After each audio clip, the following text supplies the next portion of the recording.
नमस्कार, आदाब, सत श्री अकाल दोस्तों, कैसे हैं आप लोग। मुझे आशा है आप लोग अपने घरों पर सुरक्षित अपना ध्यान रख पा रहे हैं। मुझे तो आप लोग सभी जानते ही हैं। मेरा शुभ नाम संदीप कुमार शर्मा है और मैं आप लोगों का होस्ट आज हाजिर हूँ एक और नई वीडियो के साथ, जिसका शीर्षक है कि या की। हम सभी जानते हैं भाषा कहीं ना कहीं विज्ञान से जुड़ी हुई है। जिस प्रकार हम उच्चारण करते हैं ये कहीं ना कहीं ध्वनि पर आधारित है। लेकिन ये ध्वनियाँ यदि अशुद्ध हों तो कई बार स का श्र बन जाता है और कई बार शरीर का शरीर, अर्थात उच्चारण अत्यंत महत्वपूर्ण है। जिस प्रकार हम शब्दों का उच्चारण करते हैं उसी प्रकार हमारी भाषा और अधिक प्रभावशाली होती चली जाती है।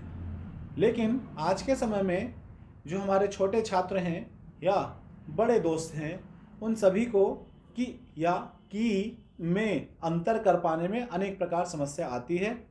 आइए वीडियो शुरू करते हैं और इस शंका का समाधान करते हैं।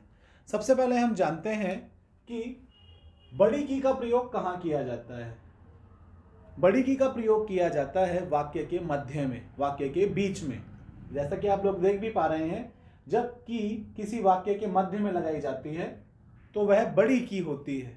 उदाहरण के तौर पर यदि हम देखें, जैसा कि उदाहरण यहाँ पर उपस्थित है आप लोगों के सामने, यह लड़की रमेश की बहन है। और दूसरा उदाहरण है, यह पुस्तक राधिका की है। तो ये दो बार की शब्द आया हुआ है, आप लोग यहाँ पर देख पा रहे होंगे। और ऊपर मैंने छोटा सा कुछ लिखा हुआ है, वो क्या है, की जो है एक परसर्ग के रूप में कार्य करता है। और परसर्ग हम किसे कहते हैं, कारक चिन्हों को। तो हम समझ सकते हैं, कर्ता ने कर्म को कर्ण से, संप्रदान के लिए अपादान से, संबंध का की के।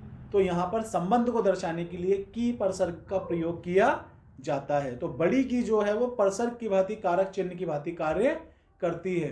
अब हम इसके उच्चारण के आधार पर भी देखेंगे। जब हम इसका उच्चारण करते हैं, जैसे है दिन और दीन, किन और लीन, हम देख सकते हैं बड़ी ई और छोटी ई में अंतर है। ई ई ई ई बोल करके देखिए, तभी यह स्पष्ट होने वाला है कि हम छोटी की और बड़ी की में किस प्रकार अंतर कर पाएं। आज मैं इन सभी नियमों को तो समझा ही रहा हूं, साथ साथ हम इस बात का भी ध्यान रखें कि हम उच्चारण किस प्रकार करते हैं।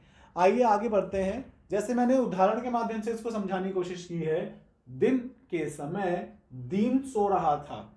तो हम देख सकते हैं दिन और दीन, तो ये दो अलग अलग शब्द हैं। इसमें एक छोटी ई है और एक बड़ी ई। इसी प्रकार से यहां पर भी है कि अब यदि हम दूसरा नियम देखें, दो वाक्यों को जोड़ने के लिए जिन शब्द योजक रूपों का प्रयोग किया जाता है, वहां पर छोटी की का प्रयोग कर लिया जाता है।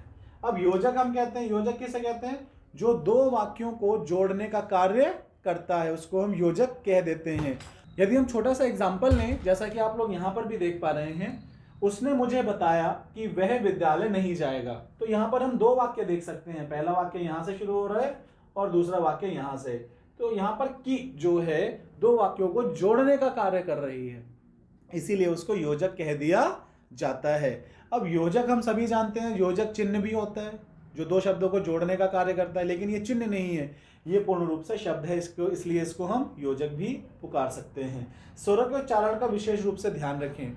देखिए, शब्द जो हैं ध्वनि पर आधारित होते हैं, और यदि हमारी ध्वनि सटीक है, यदि हमारी ध्वनि प्रभावशाली है, तो अवश्य ही हम स और श्र या शरीर वाले श में कभी गलती नहीं करने वाले हैं, ना ही ई और ई में गलती हमारी होने वाली है। इसलिए यदि हम अपने उच्चारण संबंधी अशुद्धियों को दूर कर लें तो अवश्य ही लेखन संबंधी अशुद्धियां भी हमारी दूर हो जाती हैं। इसके लिए आवश्यक क्या है, इसके लिए आवश्यक यही है कि जब भी हम कोई पाठ्य पुस्तक पढ़ें या कोई कहानी पढ़ें तो वहां पर की और की के अंतर को उच्चारण के माध्यम से भी हमें समझने की कोशिश करनी है। तो इस वीडियो के माध्यम से हम दो चीज तो साफ तौर पर समझ पा रहे हैं कि यदि हमारा उच्चारण सुधरता है तो उससे हमारा लेखन भी सुधरता हुआ नजर आता है। साथ ही बड़ी की क्या है, बड़ी की जो है एक परसर्ग के रूप में कार्य करती है और छोटी की एक योजक के रूप में कार्य करती है। उदाहरण के तौर पर हम कह सकते हैं, जैसे रमेश बोला कि तुम सामान ले आओ। तो इस रूप में यदि हम देखें तो यहाँ पर की जो है किसका कार्य कर रही है, योजक का कार्य कर रही है, अर्थात योजक अर्थात जोड़ने का कार्य कर रही है। तो इस रूप में यदि हम देखते हैं तो बड़ी की क्या है, बड़ी की परसर्ग के रूप में आ जाती है जो वाक्य के बीच में लगाई जाती है, और छोटी की का मित्रों कहाँ प्रयोग किया जाता है, दो वाक्यों को जोड़ने के लिए प्रयोग किया जाता है। इसमें एक बात और ध्यान रख देने की है कि जब भी वाक्य खत्म हो रहा हो, जैसे वह बोल रहा था कि, तो था के बाद जो भी की आती है, था के बाद या है के बाद या हैं के बाद, वो छोटी ही आती है, बड़ी कभी नहीं आती है। आशा है आज आपको जो मैंने जानकारी दी है अवश्य ही आपको वह समझ में आई है। अपना प्यार बनाए रखें, वीडियोस को लाइक करें, चैनल को सब्सक्राइब करें और हाँ, कमेंट करना ना भूलें। आज के लिए इतना ही। जय हिंद जय हिंदुस्तान दोस्तों, जय हिंद जय हिंदुस्तान।